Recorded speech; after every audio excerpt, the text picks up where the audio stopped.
So before we let's move into some of these habits, but I'll just maybe anchor this for the listener. Like I want to make this a really timely conversation. Out there in the news cycle, which granted is designed to scare you and activate a certain fear center in your brain. So it's important to take everything you see with a grain of salt, practice optimism, have some faith, but let's be real. There's some cause for concern. People might feel nervous by what they're seeing out there in the market. You have inflation, which seems to be out of control. I think the last time I checked in the US, it was stuck at 8.2. The CPI was something similar here in Canada. It's being really stubborn. We're increasing interest rates as a result, slowing down new construction a little bit, slowing down real estate a little bit. The stocks are a little going sideways right now. You would be totally naive not to admit that we could be entering into some challenging market conditions here. I'm not an economist. I'm not saying we will, but we could be. So that said, what we're going to go through here with Leroy is sort of like the profile, the habits, the traits of businesses and entrepreneurs in particular that would we say like you're really not worried about. These are like high performers and they will be okay no matter what comes. Come hell or high water, they're going to survive and probably thrive beyond. And that's kind of how I want you, the listener, to maybe anchor this. Like that's what we're going to talk about from a positive perspective. Like, hey, this is the makeup of really, really healthy businesses that are going to get through whatever happens just fine.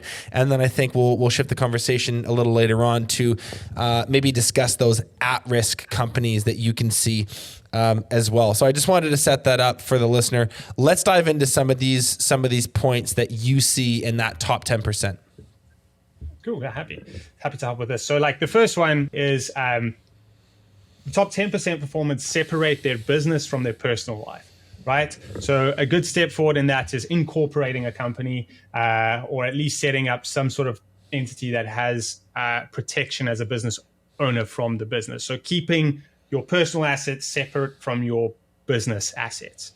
Now that goes a step further and says, you're not commingling expenses. So the ones that are, using their personal credit card for the business and syncing that to QuickBooks Online, that is a recipe for disaster. And you are going to get a massive tax surprise at year end because of that. So the first habit, again, is separating your business from your personal life. Are you kind of anal about that? Like, are you like really strict? Like, what if someone's like, I was in a pinch, I forgot my card. Like what's, what about those one-off situations? Like you got to be careful with how many excuses you make, but every once in a while you kind of get stuck and you need to do something you shouldn't. Yeah. So reimbursements are fine. Once off are fine. Like once a month, that's totally fine.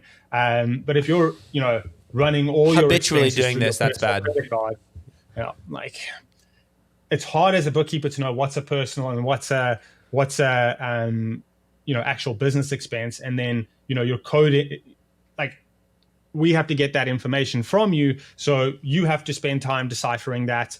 And now you're putting time into the back office, unbillable time, when you could be working on much larger things in the organization. So again, separating the two is incredibly important to optimize your back office and make sure that you're maximizing your time on building your business, not, just back office. Hey, what does this expense belong to? Is it personal or is it a business expense? Mm-hmm. Right? What else?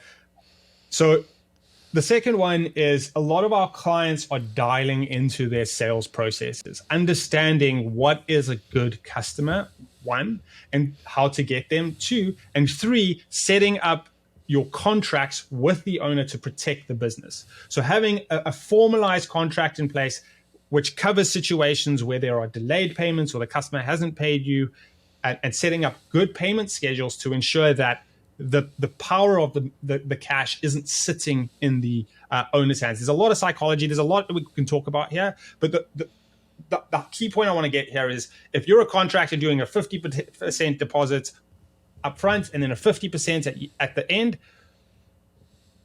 what you're effectively giving the customer is the ability to get really minute about all the issues at the end of the job and delay that payments. So now again, we're getting into the situation which we talked about earlier, is you're cycle, your cash flow cycle on your project is getting pushed out and you aren't having sufficient funds to cover your overhead. So I always like to recommend to clients is like, okay, if you're going to do a final payment, make that your net profit goal. So if you're aiming for 15 to 20% net profit, make that your final payment, because at the very least, if that customer delays a payment, you have sufficient cash to cover your overhead. You have sufficient cash to keep the lights on.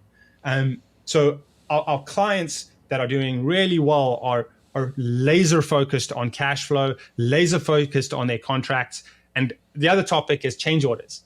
Our top 10% actually charge a higher markup on change orders, right? And the reason is because change orders it's a premium on-demand service. If I order something from Uber Eats and I want it delivered in 15 minutes or in an hour, I have to pay a premium to have it delivered in 15 minutes. So when you're on a job site and a homeowner says, hey, I actually want to change the job in this way, that's an on-demand service. That has to be done now. It's not like you can go, oh, I'll come back after the whole job site's done and finish this later. Rarely is that the case. So again, you need to charge a higher premium on those. And then the other side to this is you're also creating incentive structures for your team to identify out of scope work. So, the worst thing that can happen is you've got a guy on site, he does work that's out of scope, doesn't tell you about it. Now you've just lost revenue, right? So what you want to do is actually create an incentive plan for your team to highlight out of scope work so that they come to you and say, hey, here's something that happened. And now you can start to structure incentive plans around that because you have the markup to do so. You're bonusing people to keep a very, very trained eye for those out of scope items so that they can be captured and billed effectively. And not only that, what you just said is change orders are a premium service. Therefore, they need to be charged out at a higher rate than your original estimate was, like, whatever.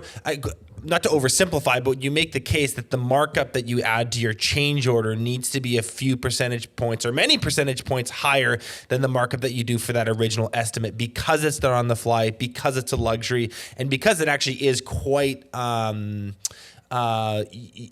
you as a business owner, it's not necessarily that easy for you every time to facilitate the change order. That needs to be charged out at a little bit more of a luxury price. That's what you're saying. What percentage of contractors know that or are doing that? I mean, do you see that commonly, or is this a bit of like a little bit of a secret hack that only the high performers know? Yeah, I think it's a secret hack that the high performers mostly know. And this sales is there's a lot of psychology that goes behind, an emotion that goes behind a sale, right? These are big budgets. You're dealing with customers that can be pretty difficult at times. Sure.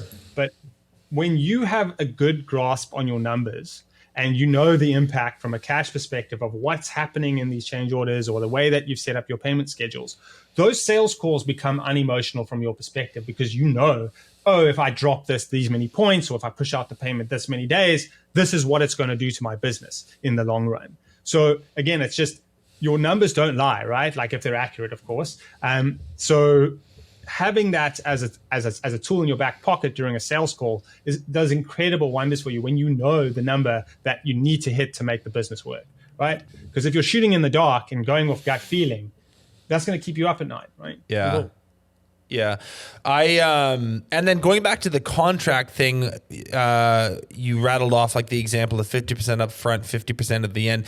The practical step there that you're advising is essentially to front end load that contract a little bit more, right? Yeah, exactly. Okay. So don't leave this massive gaping, final payment at the end, which essentially incentivizes the customer to nitpick over stuff a little bit more than a small payment would. Yeah. Exactly. Super simple. Like, this is not like rocket science. Just like get more money earlier and put that right in your contract. Yeah. Okay, cool. What are some of the other main bullet points here that you see with high performers? Listen, if you like that clip, you can watch the full episode by clicking here. If you're not yet subscribed, you probably should be, and you can do that by clicking right here.